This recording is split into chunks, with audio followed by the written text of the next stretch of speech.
Gotcha. You're on. Well, hey there. What's up, everyone? Enjoy the weekend. Enjoy the fights. Yes, welcome to the MMA Heat podcast. I'm Karyn Bryant. I'm Jouban. What's up, guys? So, obviously, UFC Glendale was pretty great. It was a banger. But before we talk about that, I mean, we'll get into that on this show and everything. But you, last week, Alan, you were supposed to do UFC Now with me, and you did an Equinox ad instead. How'd that go? Oh, yes. I had to get, how was it? I had to get the quick six-pack, Karyn. You ever have to do that? Like, the quick pack, like... Oh, yeah, sure, every time. I mean, it comes in like that for me. Yeah, it's really... Cut all the sweets, cut the dessert. I don't even eat sweets that much or anything, and it still doesn't work. But anyway. I had to get the six-pack, the quick pack, real quick. It went good though. It went good. Third time Equinox hired me for a job. Nice. So that's great. Anytime you have a client that brings you back. And so we shot it in LA on the rooftop in Hollywood. I got to work out, get a tan, and get paid for a day. So nice. I'm not complaining, man. So that'll be out probably in like a month. It'll be like an in-house thing. So if you do go to Equinox... Oh, so it's... Okay. Yeah, it's more of an in-house type thing for a new program they have. But so if you go to Equinox, look out for that. It'll probably be promoted heavily at Equinox, but not so much like on a campaign or anything. Cool. That's great, Yeah, good job. That's good stuff. Yeah, I actually was able to get some sent out in Glendale, too, which was nice, because I got to get the tan popping. You know, it's about that time of year. Me too. I got to get it, so then that's why I specifically wear like something like bright pink to show it off. There you go. I'm going to be wearing bright pink and yellow all week, probably. Does bright pink accentuate... It does. Well, I just feel like the brighter the color, and then you see the tan popping a little bit more. Okay. Do you know what I mean? So do I need to... So you should be wearing some more, white, some bright colors. It's going to make it... It's going to make now it I'm talking about me. Yeah, that's what I'm saying. You should, you wear more bright colors, too. Nicole. Okay. All right, listen. Nicole. So here's the thing. You're, I mean, he's your buddy. Yeah. You guys grew up in the same town, right? You and Dustin Poirier. Well, first I should say, before we get into it, I had texted you, Alan, on Saturday, and I was like, my main card picks. I said Waterson. Our picks, okay. I said Waterson, Adesanya, Condit, Poirier. And what did you say? Oh, we tied here, huh, Karyn? I don't know. I got 3 right. I think we did tie. Okay, so I went with Karate Hottie as well, but then I went out on a limb here with the Adesanya fight. Right. So I'm a big fan of him. But I believe I went with... You went with Vettori, and you said because he'll be able to take him down. I thought he might be able to expose him a little bit, because we saw some of that in the first fight. So I went with him. I was wrong on that one. Vettori would argue that, though. He's unhappy. Yes, we'll get into that later. And then in the co-main, I went against Carlos. I thought that Cowboy was going to be able to pressure him. I didn't think he would finish him with a guillotine, but I thought he would pressure him and hold him down. Right on that one, and then the main event, we both went with Poirier, and we were, it was a close fight. I mean, I didn't know where that fight was going to go. Both guys had heart, but we both got that one right. We both went with Poirier. Yeah, and it's funny because Carlos, as we'll say, we'll kind of go in these in order, but Carlos was the underdog in that. So you were right to pick Oliveira, which is kind of, it's not really surprising. Cause kind of a heavy underdog, too, I think. Yeah, well, I have the odds here. But anyway, so the Dustin Poirier, Justin Gaethje fight. Going into that one, here we have our little odds on that one. And it was actually almost a pick 'em. So Poirier was a favorite at -135, and Gaethje was a +105. Gotcha. But almost a pick 'em. We were talking about this before we went on the air, so I want to hear how you guys think about it. I had Poirier winning rounds 1 and 2. I had Gaethje winning the 3rd round until the point was taken away. Right. So then it became a 9-9 round. Man. And then obviously Dustin got the TKO in the 4th round.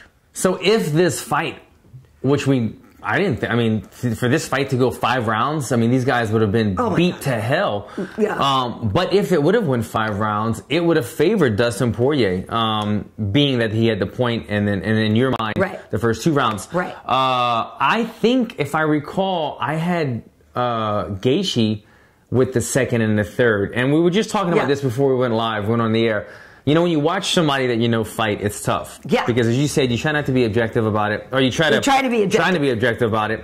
And I do that. I overcompensate sometimes because I'm thinking, like, let me not, go bonkers over everything good that my guy does, and let me look at it from the outside point of view. And sometimes I do. It's the role reversal there, because I start scoring very heavily against the guy that I'm rooting against somewhat. So, with that said, Dustin, in my mind, probably, I didn't even look at the numbers, but Dustin Poirier, in my mind, probably outstruck him in every round, the majority of the rounds of the fight, at least 3 of the 4, I would imagine. With the hands is what I mean.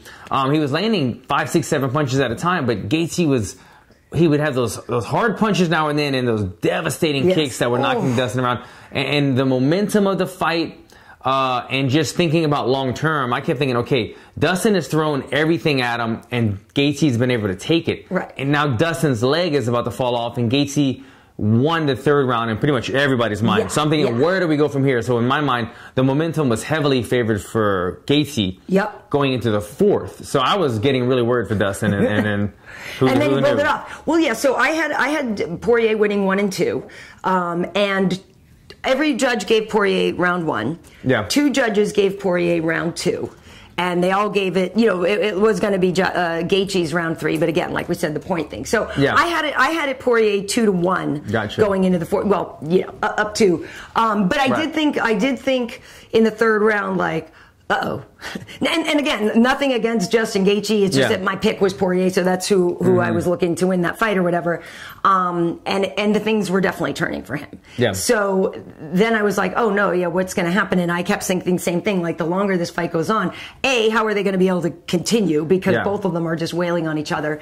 But it really was the focus and the boxing precision that Poirier had. And really, and it's funny because he came up and talked to us afterwards, and we talked about focus and everything. And that's the thing. Anytime you're in there with Gaethje, like, I don't understand how you don't just get drawn into that brawl, right? So to be able to be mindful about it and stay sharp and stay technical and keep moving, I thought Poirier did a great job. He did good. I mean, and he did all you can ask for. If a guy is covering up, right? A lot of times they'll say 2 things. They'll say when somebody's got this up, right? The uppercut is the opening and the body is opening. And Dustin was landing both of those. He was going uppercuts. He was going body.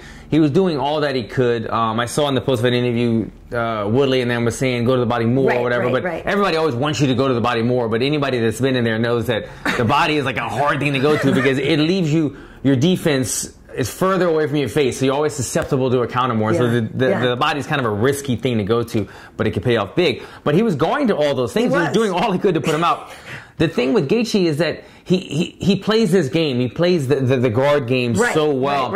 And he's got a really, really good chin in the guard. I was kind of thinking about this fight after, and I was thinking, how would I have fought this guy? Or how do people look at this fight, Karyn, and then move on and say, if you're the next person in line to fight Gaethje, what is your strategy? And the thing that I came up with, if I was fighting Gaethje, the strategy I'm looking for is those small openings in transition. That's got to be what you're looking for. And look, that sounds easy to say, and it's not easy to do. But that's something that you need to practice as the fight finishing move, or the thing that set up the counter off of the kick. Transitions right there where he will be open. Because the thing about Gaethje that I found, he's a pocket fighter in terms of he'll go full 100% defense, which they teach you never to do. You're always supposed to kind of stay in medium between offense and defense. He'll go full defense, and he could take so much damage that way. Even if you're landing the uppercuts, even if you're landing behind the head punches that normally lock. Normally these punches knock people's equilibrium off, as a la Conor McGregor to Dustin Poirier behind the head. He takes them behind the head. He takes them on the chin. When he's in full defense mode, he can take those. But when it's those small openings, when he's throwing a punch or a kick, that his chin is more susceptible, and that's what we saw in the last 2 knockouts by him. And the thing that's interesting to me, though, it's almost more like, what does Gaethje have to do differently now? Because before, he's got to wrestle, is the thing. Okay, so literally, if you guys didn't see any of these stories that we were telling on the air, he actually won the Arizona State Championship there in high school. He won it twice in that same building that he was fighting on Saturday night, the Gila River Arena. And we were talking to him like, dude, are you going to wrestle? Like, because you maybe shouldn't fight like you do all the time. Because everybody talks about him having a short career fighting like that. And we really kind of thought that he was going to employ a little bit more wrestling in there, knowing how good he is. And, Poirier is not a guy that, we see on the ground that much, right? And it seems like he obviously is such a good stand-up fighter that maybe he'd have better chances with Poirier on the ground. And I was really surprised that Gaethje didn't go for anything. If anything, Dustin shot a couple of times. And I think, obviously it's fatigue and that kind of thing sometimes, even though shooting for takedowns is exhausting. But I felt like sometimes those were just sort of like, let me catch my breath. Let me just Karyn, whatever. But I just was surprised Gaethje didn't wrestle more, and I feel like going forward, he's got to. The wrestling in this fight was a couple of kids sticking their toe in the water and going, woo! No, thank you. Too hot for the hot tub. Celebrity. You guys know that is amazing. That's old school. Oh my God, Eddie Murphy, James. That's what it was. I mean, they were just kind of like, okay, I played with that. Let me just go back to banging it, you know, because I never saw a 100%. Maybe Dustin threw one takedown that was, you know, full effort with a little transition. But a lot of times they were like, bop, bop, bop. Let me just kind of feel it out. Boom, his hips are already out of place. Let me get back to where I'm safe again. And I get it. I've been in that position. But as you're saying with Justin, he needs to start implementing more wrestling. I think it would open up more stuff, and then he doesn't have to be so. And I don't say this because I said a couple podcasts ago that I'm a huge fan of this fighting style, and I don't want him to change because it's so fun. But if he wants to get back in the winning column, and even in his post-fight interview, he said, "I'm not here to win or to lose. I'm here to entertain." But you need to get back in the win column. You need to be able to continue to entertain people in these main events and get these paydays to continue your career. You need to get a good win. And if you keep putting you against these guys that dig down deep like Dustin Poirier, it's going to be tough to be what I was getting at, being one-dimensional. Being that I'm going to take everything you have and then I'm going to hit you back. And I'm putting all my marbles in right here, all my money that I'm going to break you. That's what he has had success on throughout his career. He breaks fighters. But at this level, he's fighting in the UFC. He's fighting the tougher guys. And look, Dustin Poirier said, look, a couple times in his fight, I had to dig down deep and say, look, I'm going to have to find that will to win again. I'm going to have to test myself. And he tests everybody. But what I'm getting at is you can't bank your entire every fight off of breaking an opponent because some opponents may not break. Agreed. And if you think about, okay, fine, you're a highly entertaining guy, and I'll take the Tony Ferguson example. Tony Ferguson, to me, is an incredibly entertaining fighter. But he wrestles. He'll do jiu-jitsu. He'll strike. Like, he's kind of putting it all together, so you don't really know. You don't always really know the easiest path to victory if you're taking on somebody like Tony who's putting more things together. And at this point, Gaethje, I feel like he needs to come back to some of those old tools in his toolbox because his wrestling is obviously incredible. You know what I mean? And we just really don't see it that much. That said, I'm in the. Sometimes I get one random hair that comes out longer than the other when I dry it. It's like my tail, my rat tail. Do you know what I mean? Look at that. My nose hair. My hair is actually quite long. It's still a little damp, but apparently this one got really dry, really much faster than anybody else. One curl didn't. Yeah, he's just not playing along today. But I want to be free, right? He's just taking off. I personally am cool with Dustin getting a title shot now, right? So obviously Khabib just won. We know Tony is out for a while. Lord only knows what's going to happen with Conor, right? So before this fight, Gaethje was number 6, Poirier was number 5. So Eddie Alvarez is, the one person that some people are like, well, they should rematch. Like, make them rematch, and then the winner of Eddie versus Poirier gets a title shot. I say no, thank you. I say, that was a hell of a fight. But I do think Poirier was winning that fight until the illegal blows. I feel like he and I feel like why does he have to sort of and not be like punished for a fight that ended due to his opponent throwing illegal strikes? And I know a lot of people are trying to say, oh, Eddie Alvarez was cheating and he did it on purpose and he took the way out. I'm not Eddie Alvarez. I don't know what the hell the man was thinking before he threw those. So I don't think that's really fair. But that said, Poirier should not have to fight the dude again. I agree with that. Who lost to illegal blows. Like, dude, and he's on a 4-fight unbeaten streak, 2 main event wins in a row. Like, what? Come on, man. That was a great fight, but if you say, look, we're going to have this rematch and it's going to headline a fight night, or I'm going to throw Poirier in the mix with one of these other 3 guys at the top, those other 3 fights are a lot more intriguing to me. Totally. I'm glad to hear you saying that, though. I really am. And watching some of the post-fight show stuff, I'm glad to hear the other guys like Bisping and Woodley speaking about possible title shots as well. Because honestly, after this fight, Dustin called it out. And I said, you know what? That is such a smart move, him putting his name in the mix, because he might not be the next guy in line, but at least he's in the conversation. That's just the way I was thinking. Just because Conor McGregor, they had to strip him. Tony Ferguson had a belt, they had to strip him. So why would Poirier get to jump those guys? It would be my argument. But when you have 4 guys that are all, any one of them could be fighting at any point with Khabib in that mix as well. The thing is, you don't know I'm still set on this storyline that I think Conor McGregor is going to be away from the sport a little while longer. I think he's going to have to be. We don't know the punishment yet. People keep saying Conor's next or this and that. Khabib and Conor, but I keep thinking that Conor's going to have a long suspension unless I'm wrong, and we don't know how long Tony's going to be out. So with Dustin putting his name out there, if I was the UFC and I say, look, you know what? This is a guy that always comes through. He's very rarely hurt. He always puts on a fight of night performance. He's very reliable. Doesn't pull out a lot of fights. Pull out of a lot of fights. Yep. Dustin Poirier was a guy that could be in that short list real fast. And I also think too, we've got the pictures here. He shared these I haven't shown it yet. On his social media because he was like, "You savages! You want to see the damage I took from Gaethje?" So look at his those leg kicks obviously added up so much. It's really incredible. But to me, it's hopefully also, that's not a lingering thing. I know. But to me, it's also, Eddie's been the champ. Yeah, Eddie's been there. He's been there already, and it is that sort of fresh meat conversation, right? If he didn't get a title shot and the timing worked out, I guess I would say Dustin, Tony. But again, you know what I mean? I don't even know if that's right or fair. We have to see how things play out. We don't know. Okay, is Khabib looking to take 6 months off, or is he trying to get right back in there? There is Ramadan, right? And so he doesn't fight, I believe, during Ramadan. Okay. So I think the next time he would fight, they were talking about that Russia card in September. Tony, we just see these pictures here of Tony's knee. He shared this the other day after surgery with all 20-something staples and stuff. So T-Ferg going to be out a little. He's going to. You've got to think, and without knowing even the extent of his surgery, us being doctors, you've got to think that's 6 months before he can fight again. Man, because even if it looks like a lot more than a meniscus, because a meniscus is. Yeah, I thought it was his it's a ligament. So and they went in with a full incision, so it means they had to do some work right there. So whatever it was, let's say it's a 4-month recovery, 2 months training, etc. I'm thinking Tony's going to be out a good 6, 7, 8 months. So if Tony would be out 6, 7, 8 months, and we don't know about Conor. So we don't know what's going on with Conor. So the Conor and Khabib could be wanting a later fight, right? Because he won't fight during Ramadan.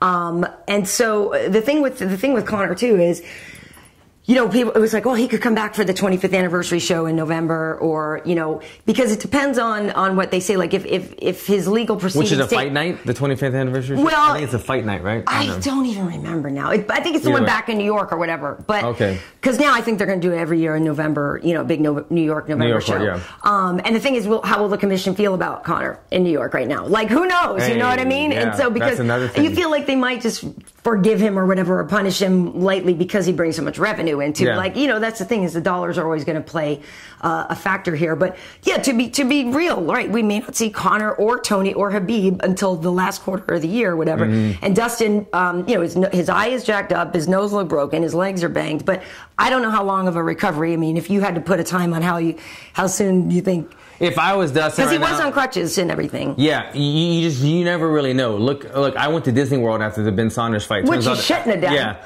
Turns out my foot was broken in 4 places, and I'm still trying to get my hand back to normal. So you never really know the extent of it, because even if Dustin's knee isn't a ligament or a meniscus tear or something like that, it could be just one of these injuries that he has to take a month off and things like that. But with that said, I don't think he'd be in a rush anyway after such a war like that. And then everybody that's ahead of him in line seems to be taking a long break anyway. So Dustin should not be in a rush right now. It really just, I'm curious to see how things fall out. Yeah. It really, a lot on Khabib. When does Khabib want to come back and fight? Where is he fighting? Who does he want to fight? Because I think he's going to have some say in this as well. We haven't really heard. He probably would say, I'll fight anybody, he's the type of guy to do that. But obviously, Khabib needs to start thinking now that he's champion about money, about pay-per-view, about things like that as well. So I'd like to get his take on it and then go from there. Question for you, though, because, if you were imagining Khabib versus Poirier's boxing, I mean, people were complaining about Khabib's stand-up the other day against Iaquinta. So for sure, Dustin has that striking edge, for days. But you've actually trained with Poirier and stuff. So did you guys take it to the ground at all? Because obviously we know what Khabib does. He takes every single person down. So how do you think Poirier would do on the ground against him? We did. And so I was thinking about this matchup today, actually, and I did roll with Poirier, and he is very, very good on the ground. Very good wrestling. He's a black belt in jiu-jitsu, and he's just got an overall MMA black belt in knowledge in the grappling world. Khabib would be the much better grappler. With that said, I think out of those possible matchups with Tony Ferguson, Khabib, Conor McGregor, Dustin Poirier, I think Poirier's style probably matches up the worst or the best against the worst for Khabib, the best for Poirier. Just because I think out of those guys, even though Tony Ferguson comes from a wrestling background, he's more of a like an inverted roll, takedown, ankle pick type guy. He's not really a double leg blast type guy. And he does have good scramble ability, as phenomenal scrambles, Tony Ferguson. But I think Poirier has a little bit better like MMA versatile anti-wrestling or wrestling. What I'm getting at is we've seen Tony Ferguson get out wrestled a couple times. It's not in a bad way, not like he was beat up, but we saw Kevin Lee take him down like 4 times in their fight. We haven't really, that I could think of, recall seeing Poirier been out wrestled too much in UFC. If anything, in the last at least couple of years, he's been out wrestling everybody, using the ground game when he needs to. So with that said, Poirier would be the much better striker against Khabib, and I think his well-versed grappling game would give Khabib a little more trouble than we've seen with the other guys. What were you going to say? There's some questions. What do you got? We have some questions. One question is, if Khabib were to fight Poirier, would that prove that he deserves? And if he were to be successful defending the belt, would that prove he deserves to be the champ? Because he got the belt. I know some people are thinking Khabib, you know, because by beating the number 11 guy, is really the champ. I get it, but I mean, we can't do. I don't think that we can do that right now. He's got to be the champ. He's got the belt. He's the champ, and he's been. Let's be honest. Since he came into the UFC, he's been kind of like the toughest guy in the division. No one won the fight. No one's won. So just because he beat number 11 or number 2, he's a guy that's dominated every single round. He's never lost a round. Get that through your head. He's never lost a round in his entire career. So though he beat at number 11, he probably could have beat 1, 2, 3, 4, 5 if need be. He is the champ. I will say there is something to be said about defending your belt, though, because anybody can win one fight. Anybody can win a fight. A fight is a fight. But to defend your belt, especially against a much worthier challenger like a number 2 or 3, would validate it even more in my eyes. 100%. For sure. If Khabib was able to beat Tony, Conor, or Poirier and defend his belt, you would have to start thinking this guy's going to be long-term champion. Any of those matchups are really tough. For sure. Anybody else before we get to co-main? I love the stuff you covered. Oh, okay, okay. Well, so anyway, big ups to Poirier. Just cool. And he, you know great what? Fight. And he said great stuff after. That's what I was gonna say. I really, you know, I've always liked the guy. You know what I mean? But I feel I've gotten to, you know, talk to him a little bit more, you know, recently, and he just seems to have such a good head on his shoulders and such a great approach. Just a real maturity. I feel like a lot of people could learn a lot by the way that he carries himself. If you just raise your children in Lafayette, and you get these outstanding individuals. Is that it? Is that all? Phenomenal athletes. I mean, not too shabby in the looks department. No, he's not. No, it's funny. I was watching the interview, and one of you guys asked him a question, and he looked like he was about to get emotional. I was like, "Damn, don't do like me and start crying about your kids again." Like, totally. We're all a bunch of whiny babies here in Lafayette. Like, DC cries. DC cries all the time. He does. But then he started telling the story about when he lost to John Jones and he had to tell his son. And I got choked up my last fight, and I was like, Dustin, don't do it, don't do it, bro. Well, he did it. He kind of went like. I know. In the octagon, he was like a little. But he did. I saw him telling like I guess his wife was there. I love you or whatever. But he did amazing. I was worried about his leg the entire fight. I knew how much damage he was taking, and I kept thinking if I gave everybody, you never really think about quitting, but you get that question a lot. People think, after you gave him your best shot, what did you think when he kept coming forward? Right. In my mind, I never get that thought in my head. I remember hitting Ben, and he was like a zombie, and I kept thinking, okay, this zombie just doesn't die, and I gotta just keep. I never think, shoot, when do I quit? But watching this fight, I remember thinking, okay, Dustin hit him like 500 times at this point with some really good shots, and he's barely even busted up. Gaethje was barely even busted up, and now his leg's starting to go.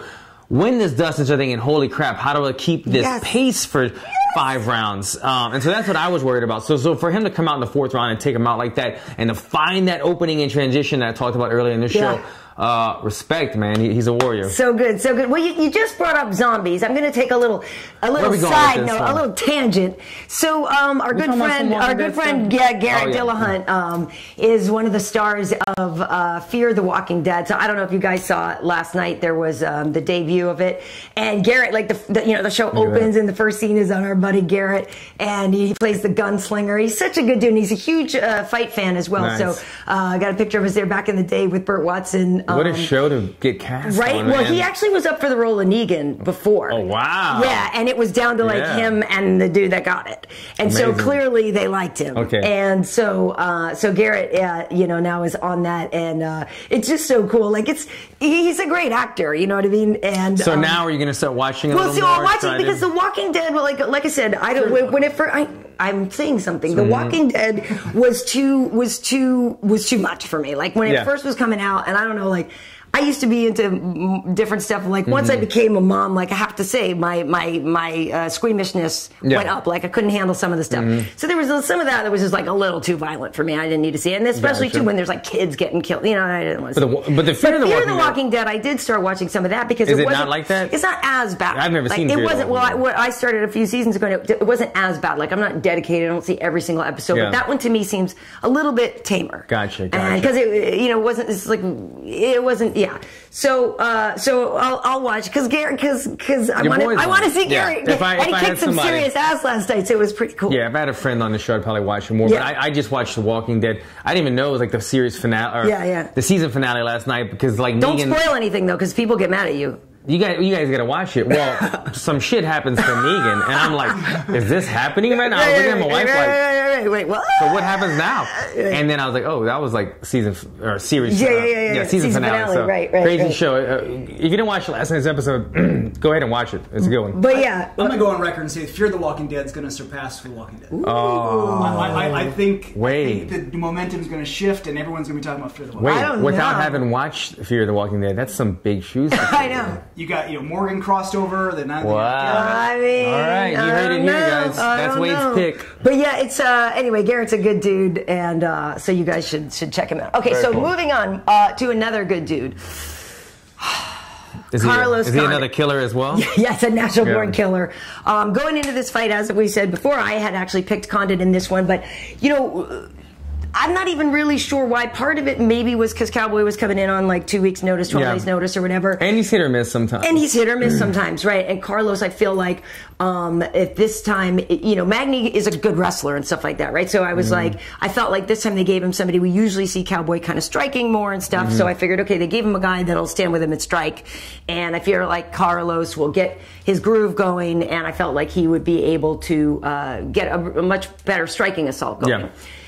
Then in comes Cowboy Oliveira, who just strictly goes for the wrestling and the jiu-jitsu. And maybe that's because on short notice, he didn't think his conditioning would keep up for a striking affair for that long. I don't know if he thinks about that kind of stuff. I don't know either. I mean, Cowboy, I don't know. The dude is a wild man. And exactly. And so I didn't expect that kind of fight. Do you know what I mean? And so, and for this one, I hadn't been down to the Octagon in a while. A lot of time I'm up at the desk and whatever. So I went down to the Octagon for Adesanya, Vettori, and for this one.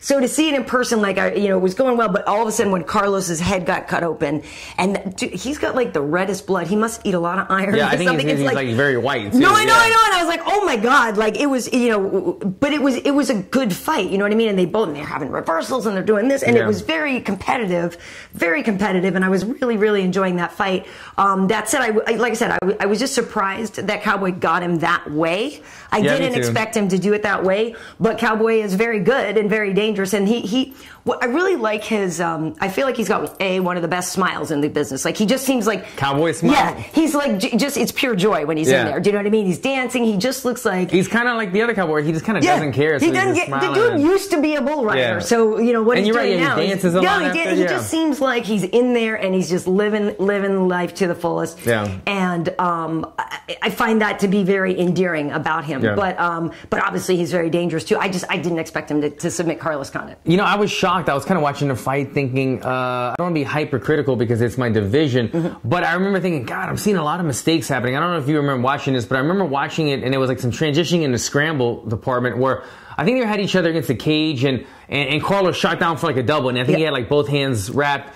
And Cowboy wasn't doing the right stuff. He kind of just laid to his back and went for a guillotine that at the time he was nowhere close to having. It's like, man, he just gave up a massive position. And then a scramble came, and Cowboy gave up another position. And I realized that Cowboy has a lot of holes in his game and a lot of technical flaws that he still needs to polish.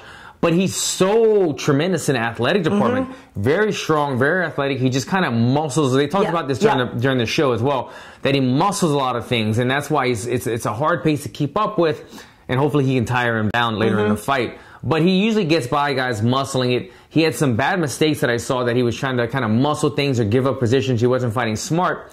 But when he saw an opportunity to grab the neck, and I think he grabbed it with his left hand as well, with his left arm. I guess he's got the strong side guillotine on that side. But yeah, I remember thinking, and during the show, I keep saying podcast, during the broadcast, I don't know if you heard, did you get a chance to hear it because you were? No, I didn't have ears in because I was just sitting there. DC and Cruz were like arguing. It was pure gold. It was comedy because DC was like, he's out. And Cruz was like, stop saying that, DC. He's not. And I was just like cracking up at these two. That's great. But I couldn't believe that Carlos got caught in that position. I know. And couldn't evade, couldn't get out of it in time before Cowboy was able to lock it in. But look, man, that's Cowboy. I say he's hit or miss sometimes, but when he hits, man, he's coming off of the lost to Yancey, but it was like a fight of the year. Fight of the year nominee, and then a big win. Look at that. You lose one fight, but you get your stock doesn't really drop because it was such an epic fight. And now you come in and beat Carlos Condit. Now you're possibly in the rankings, so stock just went dramatically up for Cowboy. I'm curious. Would you ever fight Cowboy? Oh, yeah. That'd be a hot fight. But you know what? I've always noticed that he's a tough guy to go against. I feel like my technique, I would find the openings against him. But he's one of those guys that he's just got so much athletic ability and pressure that he doesn't always do what you traditionally think he's going to do. And that's how he does well. But watching that fight, I saw some flaws in his game. I was thinking, oh, wow, like I could have capitalized on this. And that's what I was kind of noting earlier. I don't know if it was the competitor in me or just watching it thinking, this is a high-level fight. High-level athletes that guys are making kind of smaller mistakes in. So I would love to see you fight Carlos or Alex. Both of those I think would be really cool fights.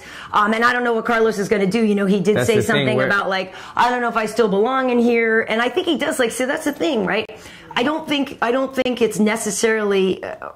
It's not necessarily that his time is come and gone. Like, I don't know. I didn't think he looked bad. It just, he did. You know what I mean? I don't know. Yeah, it's tough because this is the thing.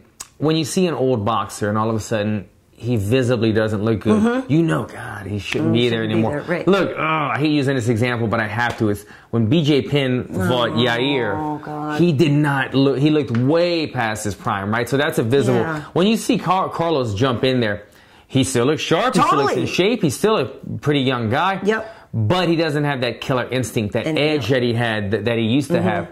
But you know what? Let's think back a little bit.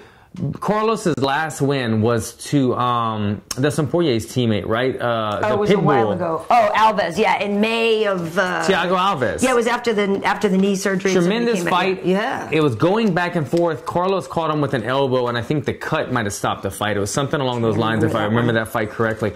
I remember watching that fight, thinking, Thiago is still a tough guy, but he is nowhere near the guy that he used to be. And I remember thinking, he's giving Carlos a lot of trouble for Carlos being that was in 2015. That was his last win. I remember watching that fight thinking, man, Carlos kind of squeaked out a victory in this one because he got the cut, which was a beautiful elbow that he placed, but it was kind of like a doctor stoppage type ending. And he wasn't looking that impressive to me. And then since then, I think he's lost every fight since then. So Carlos hasn't looked the same in my eyes for like about 5 fights rather than 4. So as you mentioned, me and Carlos fight. He's a guy that was on my radar a couple years ago because he was such a hot commodity. Right. But even if I got a win over Carlos, I don't think it does that much. He's not as appealing anymore. And I don't mean to like kick a guy down. No, I know what you mean though. But a guy like anybody who beats Carlos now, you're just going to say, well, yeah, he's just not performing. But he's not like what he used to be. So, he has a name, but, you know, people aren't really looking for that just to beat some. Yeah. Kind of like another fight we might talk about, Brad Tavares. Yes, Bisping. Michael. My boy Bisping. Right. But, like, yeah, you're going to call out Bisping after he's coming off of 2 losses and, you know, like, you know what I mean? Yeah. Well, it's interesting. Yeah. I don't know what'll become of Carlos, but he obviously has given us incredible fights over the years and all that. And yeah, Cowboy Oliveira is also, he's not a small dude, you know what I mean? And his legs are really long. It's he keeps crazy that really wide, long stance. Man. Yeah, just when I was seeing it, I was like, damn, like that long stance. Yeah. And I saw him at the airport too on Sunday and stuff. And yeah, he's like, yeah, he's a big dude. He's strong. Yeah, he's strong. yeah. I remember telling you when you had your picks, and I went with Cowboy. I said I'm just gonna make it interesting. I'm gonna go with Cowboy. But I thought that Cowboy, when they clinched up against the cage, Cowboy likes to hold people there, and you can see he can hold almost anybody in the welterweight division against the cage. He's not the best level changer. You saw Cowboy Cerrone took down Cowboy Oliveira. But when it comes to strength for strength, when you're just in the clinch right there, muscling it, he can out-muscle a lot of welterweights. And he's also, he's got that farm strength and all that. That's it. So Israel Adesanya. What? Yep. Mention welterweights. Oh, speaking of, yeah, Nick is eligible to fight in just a couple Diaz days. This Thursday. Yeah. It's a day. Yeah. So that's cool. I mean, I don't know. You know, it's funny because how motivated is Nick right now? I don't know because it's Nate's birthday today. So happy birthday, Nate! And happy birthday. Nate was a couple months ago. We were hanging out with Nate, and I asked him. I was like, "Oh, yeah, how's your brother? I haven't seen him in a long time." He's like, "Yeah, neither have I." You know, Nick's living the dream right now. Kind of seems like I don't know how interested. Why would he you is want to mess it up? I don't know how focused he is. Wait, you got that picture of Nate when he was at the fights and he was lighting up that doobie on camera? That was pretty funny. You don't have it loaded. I don't have it loaded. No. Did you guys catch that during the fights? What's his name? Sean O'Malley. Sean O'Malley. Yeah. So here's the thing. Like, Sean O'Malley is with my same sponsored company, Sandoval, who makes all the dopest gloves. So, got love for him and all the athletes with him. But, like, you can't copycat some epic shit like that. Like what if Dustin Poirier would have had that tremendous fight and then they'd interviewed him and he'd have been like, I'm not surprised, motherfucker. Totally. You can't, been there, done that. Say your own thing. So like I was kind of shocked. I was like, man, like a bunch of people were like, oh, fire. And I was like, that's not fire. Yeah, like somebody did that shit. It's gotta be original. But you can tell he's a big personality and he's cool to do crazy things like that. So I like that. Mally, do some original shit, man. I like you. You had good style. It's a cool hat, nice sweater.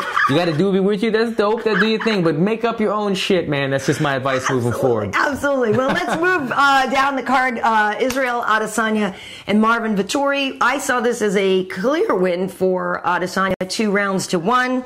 I think that as you were talking about exposing Adesanya, and I even asked him about it. I don't know why they didn't put our interview with him online on the Fox channel. He went to the desk with you guys? He came to the desk too, and I really liked him. I think he's pretty cool. Like, he's confident, and it's borderline cocky, but it's like the right kind of cocky to me. I think he's smooth. He's good. He's an intelligent guy. He has a sense of humor. I was actually really looking forward to meeting him, and I was glad that he came up to the desk. And a cool kid. I'm excited to watch him as he develops in the UFC. That said, I do think that he won the fight. I thought it was 2-1. I do think, he's going to have to work on that wrestling. But it was funny because I talked to Rafael Cordero and Beneil Dariush afterwards. They were cornering Vettori. And Rafa said, hey, well, what did you think of that decision? He wanted your honest opinion. I said, honestly, I agree with that decision. I said, obviously the third round was definitely Marvin's, and if you had been able to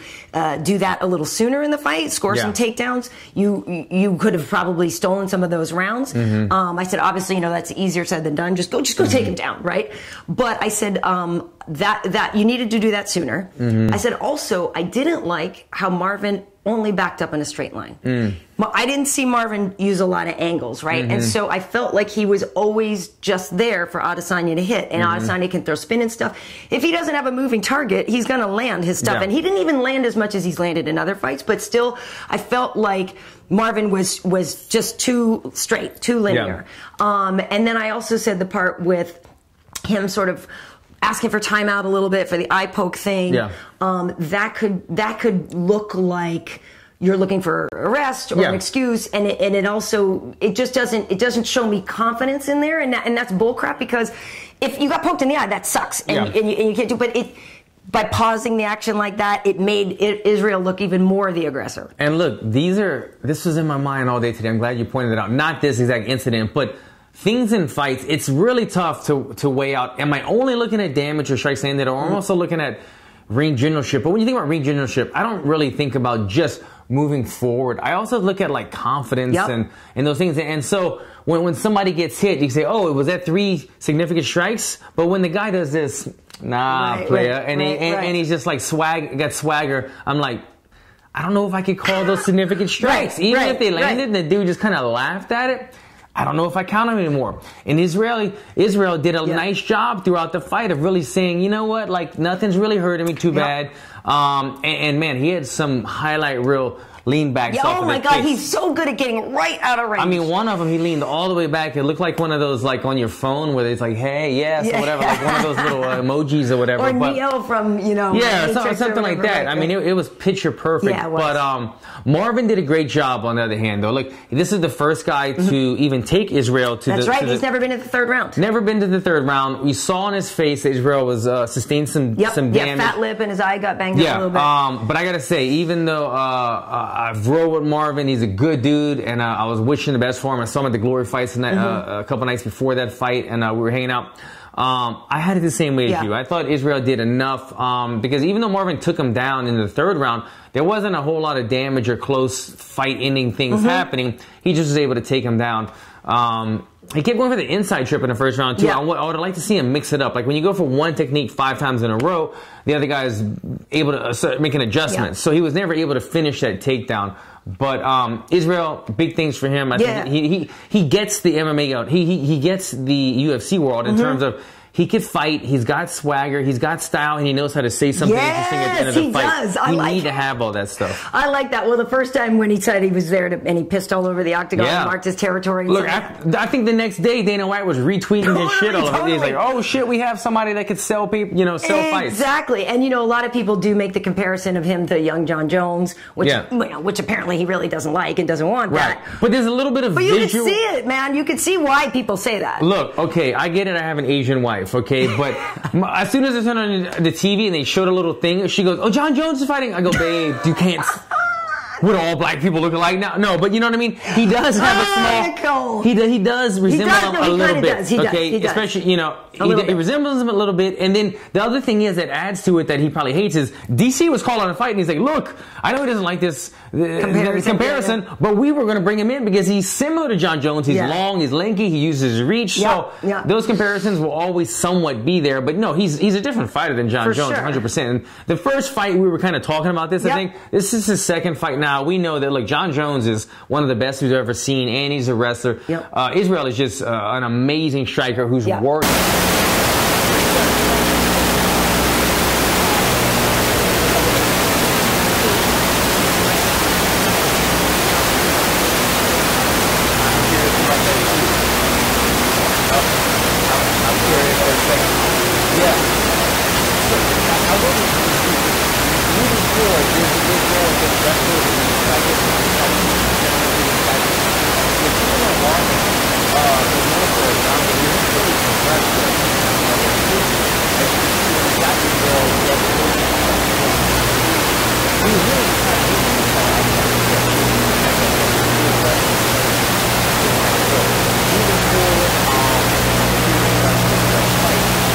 But I would say just keep giving him some strikers for now because he does have that hole right. At one point, I would love to see him and Uriah Hall together. Like, come on, that's a really good dope. fight. I mean, that'd be kind of dope. Can we have that? You just put him with Gokhan Saki and be like, screw it, we're just going back old school. Man. Well, that's 205. Saki's 205. 205. Oh wait, is he 205? No, because he was going to. He was going to. No, he isn't. He was going to fight Khalil Roundtree, and Khalil went down. Jumped up to 205. Did he go back up to 205? Yeah. Okay. But those are paired back up. It's another fight. Right. Yeah, they are. Right. Khalil versus Gokhan. Yeah. I like it. But anyway, Adesanya is cool. I did like. He said he goes out on Twitter. The next day, and he's like, "Hey, USADA, maybe you should be checking the judges too, because whoever scored that fight for Vettori was high or whatever." That was funny. But yeah, I would agree with all that stuff. And yeah, for Marvin, it is, a little bit of a victory. He's the first one, because Adesanya was 12 wins, 12 knockouts. So to be the first guy to not get knocked out by him and, go to a decision is a little bit of a victory. I think we'll start seeing more of that. If you keep putting him with guys who are versatile everywhere, then we'll see a lot less knockouts unless, they give him a striker versus striker. Right. What's up? I'd just like to take a moment and apologize to user viewing. The audio error, he spilled his bong water. Oh, damn. That's going to smell bad. Dang. Wait, one of our viewers spilled his bong water? Dude. When the audio went out. Got jarred and... Oh, I just want to apologize. It's okay. Sorry. Go to the tap, refill it, and get it going. But it smells so bad. Yeah. I've heard. You've heard a little odor in here, actually. No, there's not. Yeah. These guys are such body. They're good friends with the Diaz brothers. You're just saying that because I'm Jamaican. That's like totally not cool. What else we had on that one, though? Michelle Waterson and Cortney Casey. So Michelle Waterson got back in the win column. Both of us had picked Michelle in this one. Yeah. That was a tough scrap. It was a split decision. Good fight. Yeah, it was a good fight. It was very entertaining, very competitive the whole time. And, you know, Michelle used to fight at 105 pounds. So for her to be up against a girl like Cortney, who is obviously a 15er, but like she's a bigger girl. Yeah, you know what I mean. She's taller. When Michelle was in her guard, like she looked like a little kid, like playing Superman with a grown-up or something. I know. And so, you know, it's almost like almost everybody in that division is like an uphill battle for Michelle in a way in terms of height. Like Tecia Torres is about the same size, but Tisha's just so yoked. And we know that, you know, she already fought Tisha and it didn't go her way. You know, Michelle lost that one, but no, I thought it was a good fight for her. It was good for her to get back in the win column. But what would you have her work on if you were coaching her? Michelle? Yeah. I think she kind of said it during the interview. She said she's always evolving. She's always learning. And it was refreshing to hear that from somebody like her because she's actually been around a while. She's not that much of a veteran in the UFC. Right. She's been around, I think she's been in the UFC maybe 2 or 3 years or something. But she's been fighting for a while. I remember back in the day, I was like, who's this Karate Hottie when she was had the long hair. Right.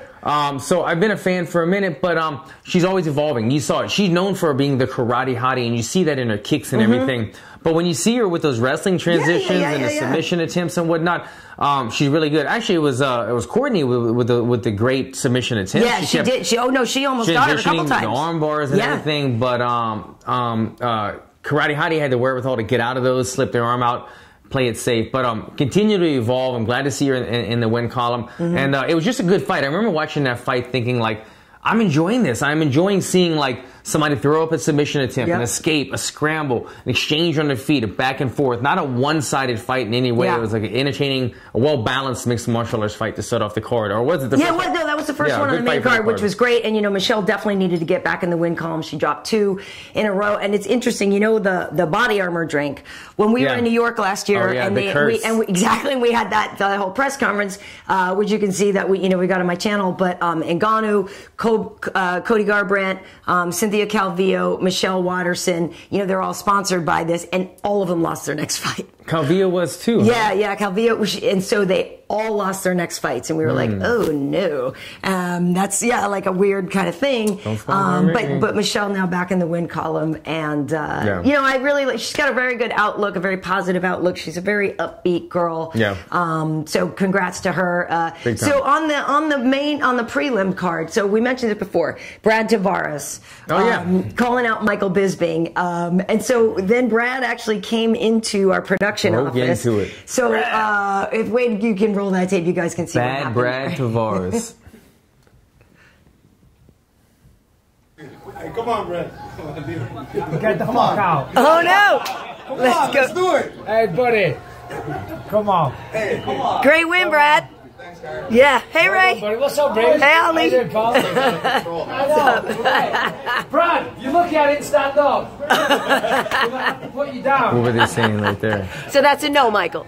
Well, it is. Do they even do makeup for you, or do you just... Yeah, so it's funny. So he comes. I mean, he called him out in the octagon, and then he comes in with Ali, you know, manager, and Ray Seppo and stuff. Because first we see them over there, like, what's going on? I wish I'd grabbed my phone a little faster, but he comes in. But you know, it's so funny because Michael's like, what? It's like, I'm just eating my pack of chips over here. It's a funny thing, and Brad, you know, good for Brad he's on like a 5-fight win streak or something. Oh, is he? Yeah, actually, he's doing quite well. But the thing about it is, you know, a lot of people are saying, look, if Bisping gets one more fight, you know, no disrespect, Brad, but like, are you a big enough name for him to take on in that? You know, it's a hard sell, and I don't really know that Michael is interested in fighting Brad. That said, though, I think it was really cool for him to come in and like sort of bust into our office and stuff. I liked it. I was okay with that. I thought it was cool. It throws his name in the hat. You know, look, he knows what he wants. He knows what he wants. He's on a win streak. He sees Bisping as a guy that he feels confident that he can get a win over, and he's a name. He's a former champion, all that stuff. But I can see it in Bisping's eyes that he wasn't happy. He wasn't he was like, Bisping has a way of like insulting you or saying something sometimes and then laughing, and you kind of don't really know where he's going with it. Totally. But you can see on that thing, he was like, okay, get the fuck out of here. Yeah, totally. And then he laughed right away, and I was like, no, he's serious. No, he totally means he's it. completely serious. Well, I had to laugh too, though, where he's like, yeah, you and your little crew. Now, anybody who knows Ray Seppo, I was like, oh, your little crew? Right. Like Ray Seppo? Yeah. This guy's a full-on beast, like badass, but that was kind of fun. Congrats to Brad. He is doing well. And also on the Shoeface got another win. I'm a big Shoeface fan. Antonio Carlos Jr. got another rear naked choke. Oh, Shoeface. So I'm a big Shoeface fan. Always love that. But I got to be honest with you.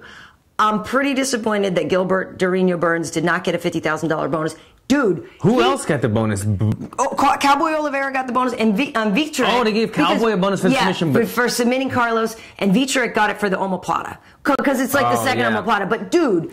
But that was Durinho's knockout was the sickest thing, and it wasn't like the only knockout on the night anyway. Well, no, I guess we got the TKO for Poirier. Yeah. But come on, man. Yeah. I thought that was crumpled him folded him like a lawn chair. I don't know how he didn't get $50,000. I thought that was a shoe-in. Totally. Because like I always say, fight of the nights need to have blood and danger. Knockouts not only need to have like a knockout, but then it's also kind of like the walk-off or the reaction if the guy's head bounces.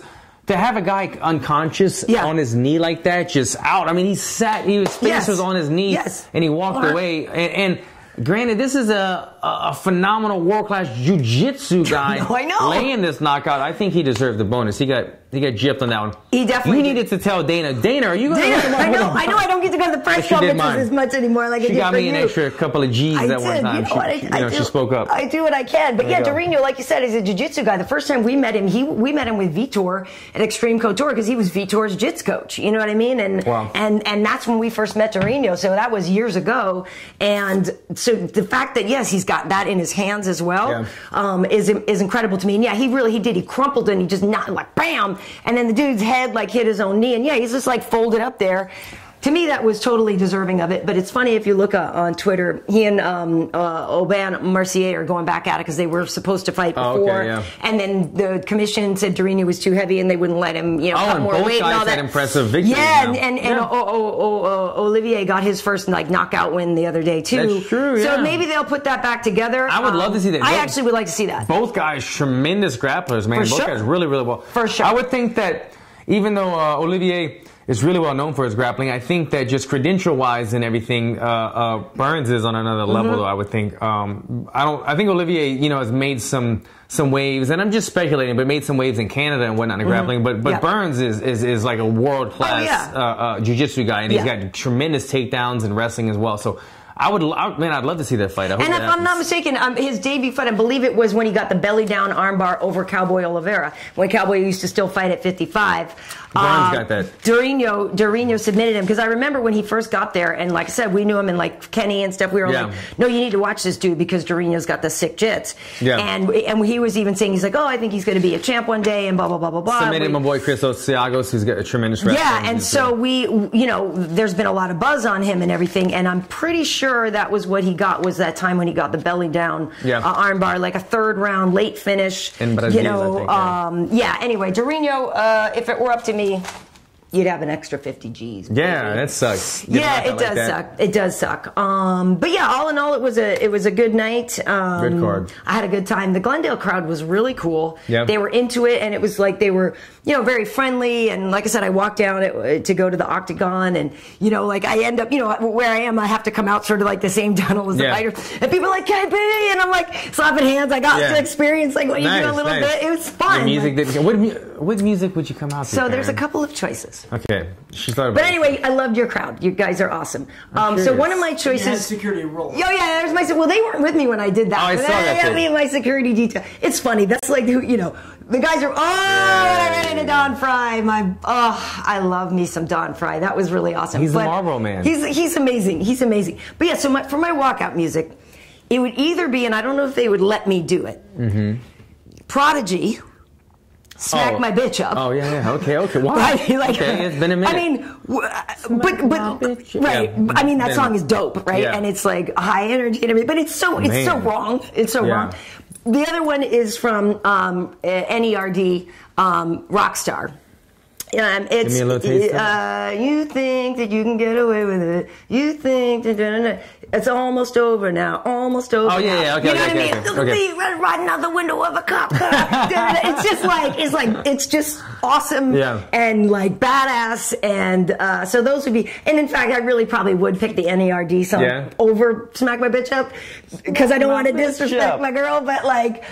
How genius would that be if you walked out that and smashed my bitch up? Inside of Karyn Bryant, right? You get to see what's going on inside of her head. I told you, if I were a fighter, I would be like Joanna. Like that would be. I wouldn't be a like. Oh, I wouldn't be dancing like Paige and Michelle at the stare down. I would be Joanna-ing somebody. Like I wouldn't go full boogie woman, but it would not be nice. I would not be nice. Everybody has a warrior spirit inside of them. You just have to find it. That's how I think when I go play tennis, and tennis is like a nice ladies' game. And I actually got to tell Joanna that when I interviewed her for UFC Tonight a couple weeks ago before the fight. I told her, I was like, listen, you're my spirit animal. I was like, I got you inside here. Which was pretty cool. Anyway, that's another story.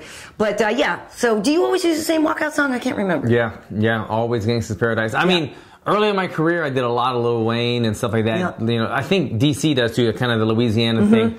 But man, I've been doing Gangsta's Paradise. I mean, I don't know, for 5 years probably. So it's once you get a song that you're kind of known for, you don't want to switch it because you always get fans saying, "Oh, I love the jam," or every time it comes on, I know it's you. And then you just want to keep it that way. But look, there's lots of times where I'm like, damn, there's some shit that I'm really vibing to right now, and I want to switch it, but it's like, this is what I'm known for. I get it. Yeah, well, I think Poirier and actually Gaethje, I think, had the best song the other day. It was like this reggae. It was something about when I'm working, like when I'm here, I'm not working, I'm happy, or something. I forget what the song was. I remember listening to him too. But it was really good and they lit up the arena with the red, gold, and green, and it was it's like this. He always comes out with like a reggae vibe. Last time I think he did Three Little Birds or something. Gaethje does? Yeah, okay. And it was cool. And I forget what Dustin came out to do, but they had 2 good walkout songs. I was definitely feeling that. So, what's up? D&D loves Gangster Paradise for you. I think it's awesome. Thank you, guys. He also thinks yours should be Cypress Hill. You want to be a rock star. Please. And I'd have B Real come out and rap me out in person because he's my boy, yo. I actually do know him, so that'd be I could definitely do saying you'd be the Nate Diaz of women's MMA. There you go. Would I? I mean, you don't know what happens over there, guys. If I could come up with a line as good as Touch Button the Park, I mean, I probably could. I think I'd be okay, like talking some smack. I think they think you're like some smoke dogs when we're out on the I don't know where that all of a sudden came from, by the way. She's like this ball of energy, and so she has to smoke every night to calm down. Is that what's happening? My mom is actually in Jamaica right now. I think she's watching. She's not watching this show? No, I think she is. I think so. Hi, Mom. Well, she's in Jamaica. Her mom might be smoking it up right now with a dude. Mom, go relax. Take a load off. Relax. But anyway, so this coming weekend, Kevin Lee, Edson Barboza. I feel like this one, is it just me? Maybe you're more in the know, but I feel like this card kind of came up. It does sneak up on you a little bit. This one snuck up, right? It sneaks up a little, and this is where Frankie's fighting Cub. They're rematching, and if I'm honest, I think it's a little too soon for Frankie to fight again after getting knocked out by Bryant. And I love Frankie so much, and I love everything about his heart, his will, his spirit, whatever. I just wish he waited a little bit longer. I agree. And main event, who do we have? We have Kevin Lee versus Barboza. Edson Barboza. Both guys, coming off of a loss. But they're both, and striker, wrestler, like it. I don't know who to take in this one. Yeah. Because Kevin's not as good a wrestler as Khabib.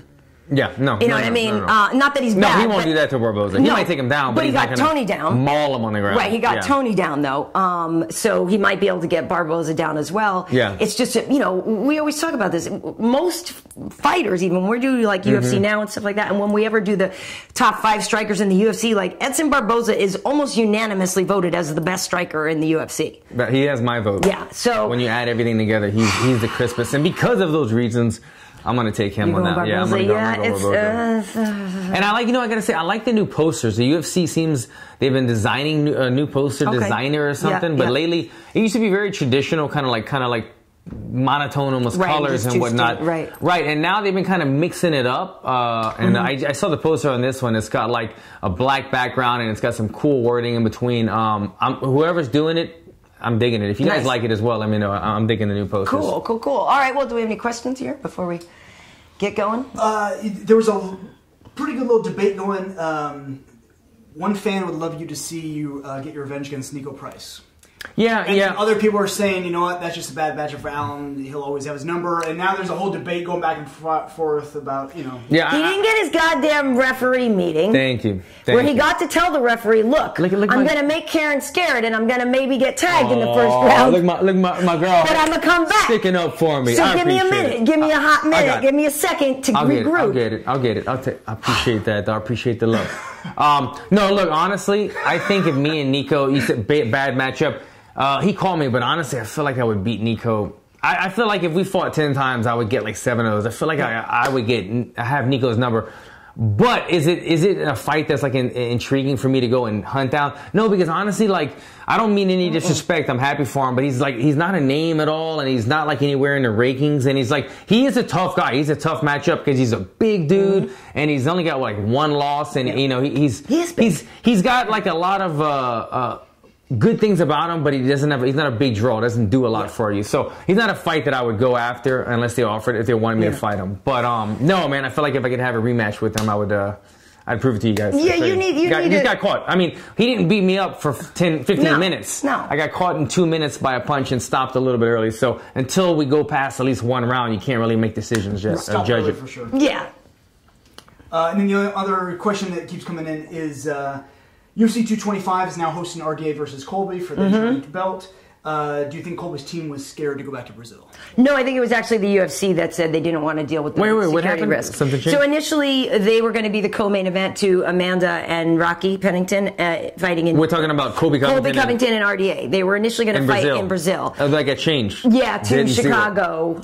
Because I feel like... I think it was a decision on the UFC's part that it would... They have to bring such a greater security detail and blah, blah, blah, blah, blah, that like it wasn't worth it. I think... I mean, why did they want to do that initially anyway? Just because he's such a heel? Well, because he likes to play the heel, right? So in a way, you would build up the fight even more, sending him back into enemy territory where he's going to just say, all that scripted stuff that's written for him. And then it was just going to be another one of the...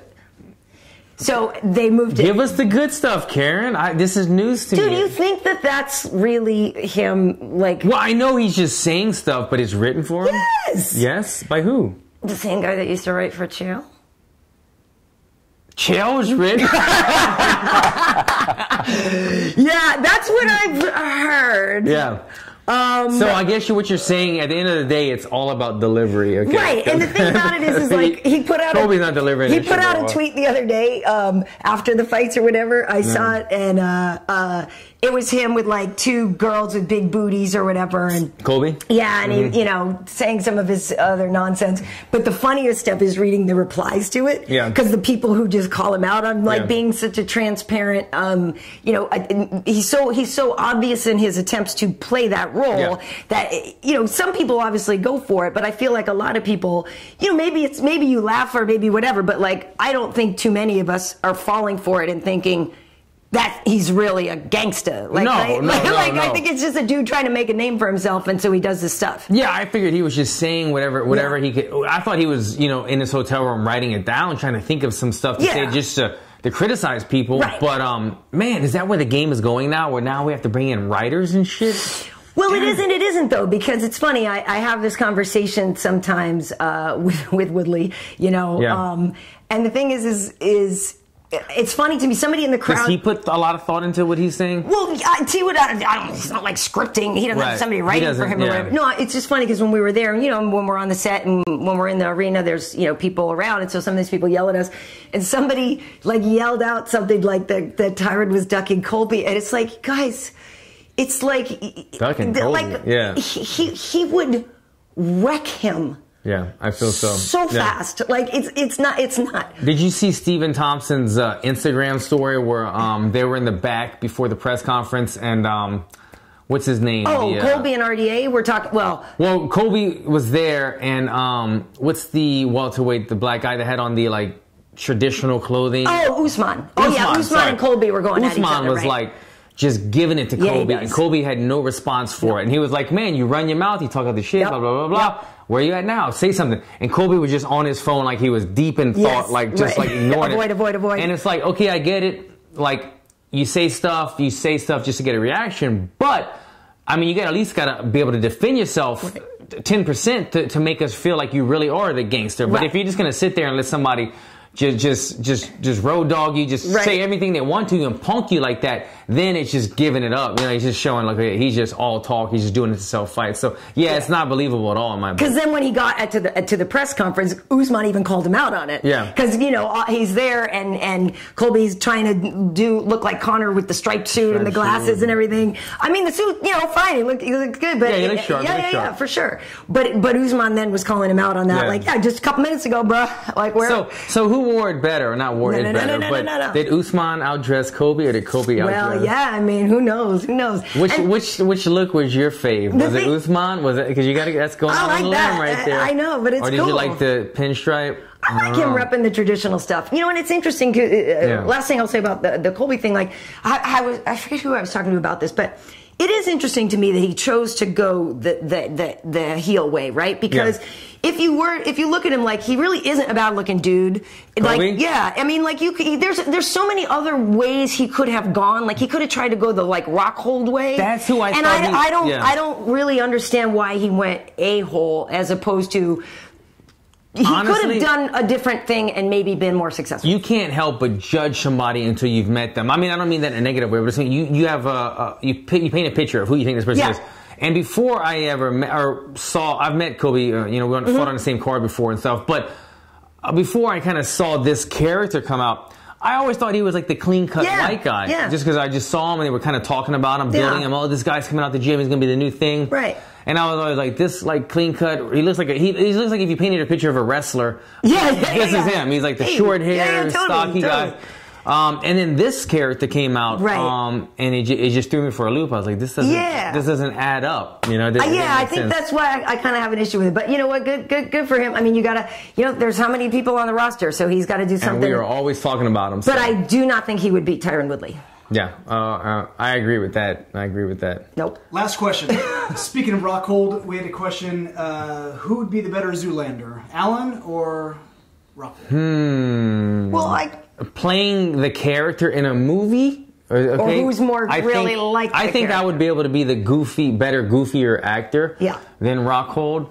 I think he takes himself a little too seriously. Yeah, sometimes. I think Rockhold's I think you're a little bit more willing to be goofy. I laugh at myself a little more.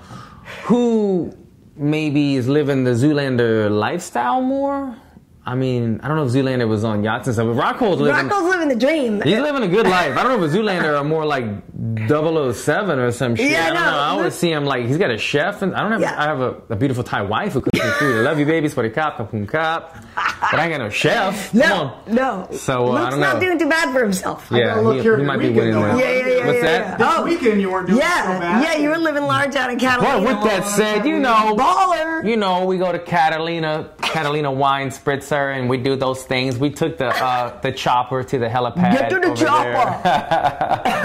Yeah, we were at a beautiful villa this weekend. That was me trying to compete with Rockhold. Was what's happening here. Nice. I saw him on the yacht, so I had to go rent a villa at That's so cool. Awesome. Rentals.com or something. Cool. Anyway. Hey, so Wednesday Tough Talk starts up again.